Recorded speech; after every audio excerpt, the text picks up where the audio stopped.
All right, so this is Nobody 2. It's directed by Timo Tianto. I I don't know how to say that name, but I just saw the first Nobody movie the other day on Prime Video. I really like that movie. I like the action. I really like this character Hutch. I think Bob Odenkirk does a great job as the character. I like the storyline. If there are other characters like this, he's this secret badass, right? Instead of him actually being this mundane man, family man, he's actually this badass with this secret past that could just take people out. So, there are other characters like that. But I really liked that first movie. I liked this character, and the action was so good. And that movie felt like, it was just kind of that movie, right? It was a really good movie, but it feels like it should just be that movie to me. So I was thinking, this second movie feels forced. Like they're on vacation and things happen and now he has to fight people. It's like, okay, not really justifying its existence to me just watching a trailer. So Hutch, once again played by Bob Odenkirk, they show the days of the week and things like that, how things have changed. He's doing missions and things like he used to. He's back to doing, violence and killing and things like that. Um, and he seems happy, but he has family issues in a different way now. He's never around. He's texting, constantly texting his wife, Becca, played by Connie Nelson, constantly texting her like, "Oh, I'll be home, for dinner or whatever." Then he texts her. He's like, "Actually, no, I'm gonna be late."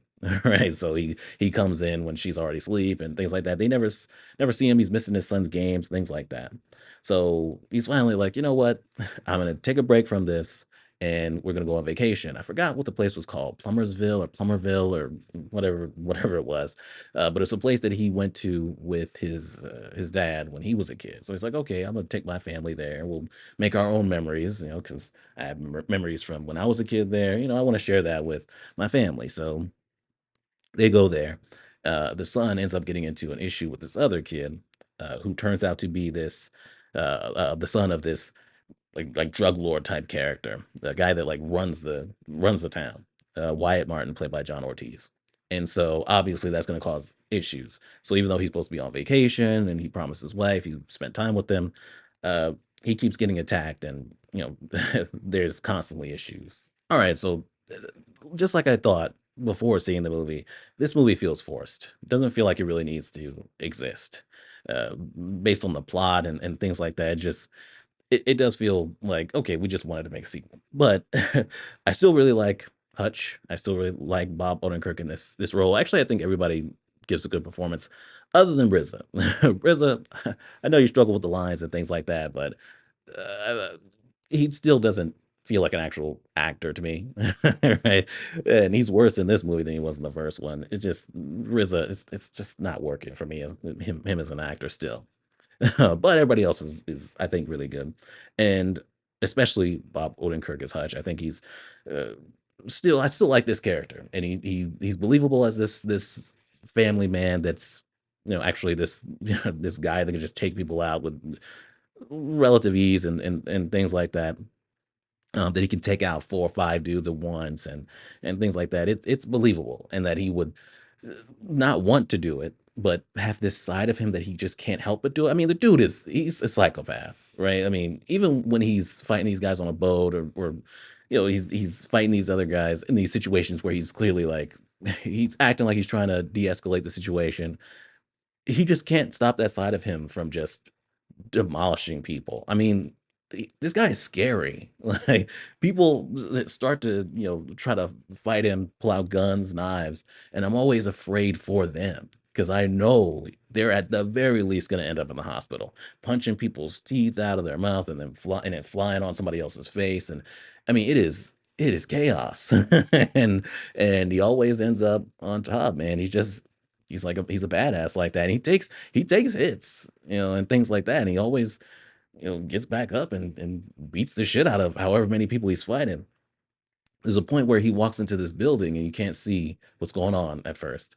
You can just hear it, and there's shots going off and everything. People screaming in pain and in fear. People running out. These are people had guns in there, multiple people. I mean, the dude he's just that good. I mean, he seems invincible. The action is still great. I mean, it feels so real, almost like you're it's almost like you're sitting on the boat and watching him get into this fight, right? It just feels real. Like when a character gets hit, it feels like they actually got hit. Like almost like you can feel the pain through them watching it to the point where it's like hard to watch, even though it's really entertaining. It's exciting and very well choreographed, well directed, and well shot and edited. It's just it comes together so well, and it's chaos, but it's so entertaining. That being said, definitely the strength of this movie is the action because the story is not it. The whole thing just it feels like, oh, we just wanted to come up with something. I mean, the whole thing with the son getting into an issue with this other kid is because, oh, the son's having issues and acting out violently because he's taking the wrong example from Hutch. It's like, okay, but he's Hutch goes out of his way usually whenever he's in these fights or whatever to make sure that his family's either not there or in the first movie they were locked in the basement or so I'm saying so the son's not really around for it. And then also in the first movie, the son was you know trying to fight the robbers. Like the son jumped on one of the robbers and like tackled him and was like, "Hey, Dad," when Hutch was not wanting to attack the other one and said for the son to let him go. Uh, yeah, so there's no real difference there then. I mean, so clearly the son was already, even the first movie, even before Hutch got it back into what he's doing, was at least willing to get violent. So it's like it feels like it's just to set up this conflict. We want this character to be, able to, get violent and do what he does. For this movie, we need a way to set it up. Hey, the son gets into some issue with this other kid that happens to be related to this guy that can uh, cause problems for them because he runs the town. So this Wyatt Martin character feels underdeveloped, and I'm not all that invested in him. But it's like, okay, he's not actually the main villain. The main villain is actually this person above him, Lindina, played by Sharon Stone, who is just controlling him. He's trying to get out from underneath her. She's the real badass, and you actually get to see her, get violent and things like that to showcase her villainy, but she's not much of a villain, really. I mean, she's underdeveloped. You feel like you really barely know her by the end when all this is really going down. And she just really just feels like a villain. Like we need a villain for him to fight. Hey, she's the villain.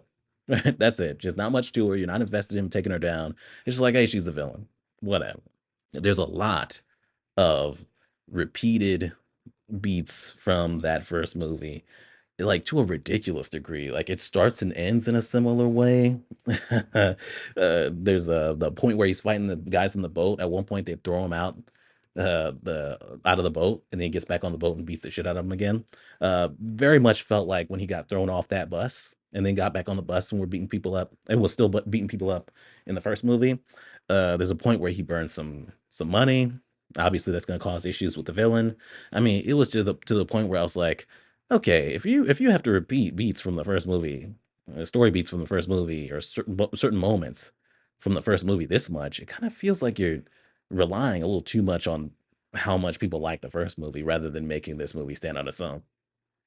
And then, along with that, like this whole thing at the end where Hutch, Hutch has been like a badass, the whole movie long, and has seemed invincible even with people with guns. But by the end, oh, his life is in danger, and it's just so they can set up this moment that was set up before. Set up before. Well, they can pay off this moment that was set up before with his wife.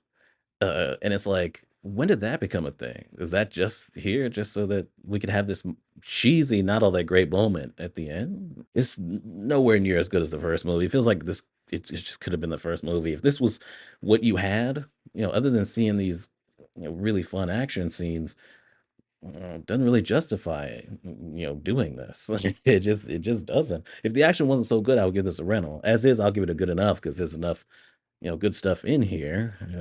Especially, I can't say enough how much I love the action. Uh, other than that, it's just like I don't know. It's a weak sequel that's still entertaining enough that I can still say it's pretty good. It's about what I expected from this sequel. That it just we didn't need it. But whatever. That's Nobody 2. Subscribe, and we're done.